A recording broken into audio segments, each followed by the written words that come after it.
everyone, it's Diabetic Danica. Welcome back to my channel. Today I just wanted to chat with you about something that I've been thinking about lately, and that is trying to get medical advice from social media. So this is kind of tricky, right? Because there is tons of great information online, and online is a great resource to find out different things, but there's also a lot of bad information online, a lot of biased information online, and I feel like you just have to be really careful. And this might sound weird coming from someone who makes YouTube videos about diabetes online, but I always try to come from the perspective that this is just my experience with diabetes. I cannot give you medical advice, nursing advice, diabetes education advice, anything like that over the internet. It's very specialized, it's very individual to you, and so you need to go to your doctor or your nurse or your medical professional diabetes educator to get information targeted to you and your situation and your diabetes. So my videos and my Instagram posts and Twitter, Snapchat, all that kind of stuff, Facebook, is all just from my perspective. Every person has a bias, and I try to present all sides, but no matter what, I'm still gonna have my own experiences and things that work for me. And lately, I've just seen online a lot of diabetes social media accounts coming out and people just full on trying to give medical advice. And I think that's really dangerous. I think that you shouldn't just trust what somebody says just based on their experience and think that that's going to be the same way for you. So I recently saw a post where someone was saying their experience with different things, but they didn't word it that way. They just said, this is what works, this is what doesn't work. Don't get this, get this.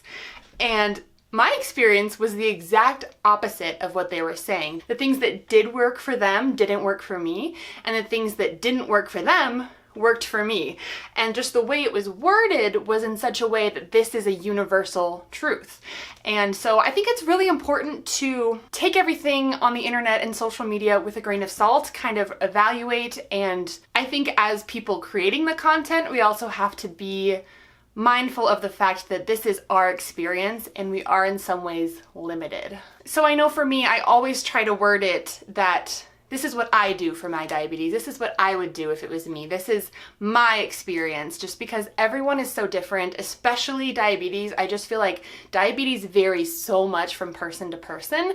I don't know if you guys have heard the phrase, your diabetes may vary, but I think that's just like a perfect phrase. I'm not sure who came up with it, someone online, but it's just so true. Like, everyone is so different, and I think it's just important to realize that. On the flip side of that, of course, though, I love social media. I love connecting with people about diabetes online in multiple different ways and multiple different platforms, and I think it really can be a very valuable resource to learn new things and see what other people are experiencing. But remembering its limitations are important as well. Like, for example, I've had multiple people over the years come to me saying that they think that they have diabetes and they give me their symptoms. And I'm just like, no, if you think you have diabetes, go to a doctor. Like, I cannot diagnose you. I cannot treat you. I can't do anything for you. You have to go to your medical professional. So anyway, for a lot of you, that's probably very obvious, but I just thought I would kind of chat about that a little bit because I've seen a lot of accounts lately that are just kind of spewing medical advice specifically about diabetes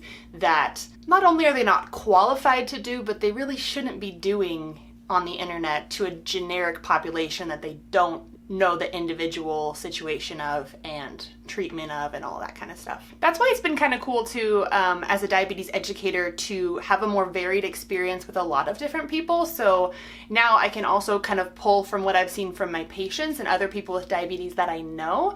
And so that way I can kind of broaden my view of different things and still mostly talk about my experiences, but say, you know, oh, I know a lot of people that this works for them or that works for them, that kind of thing.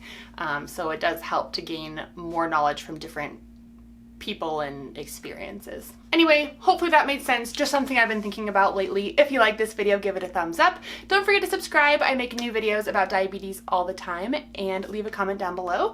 And I'll see you next time for another new video. Bye.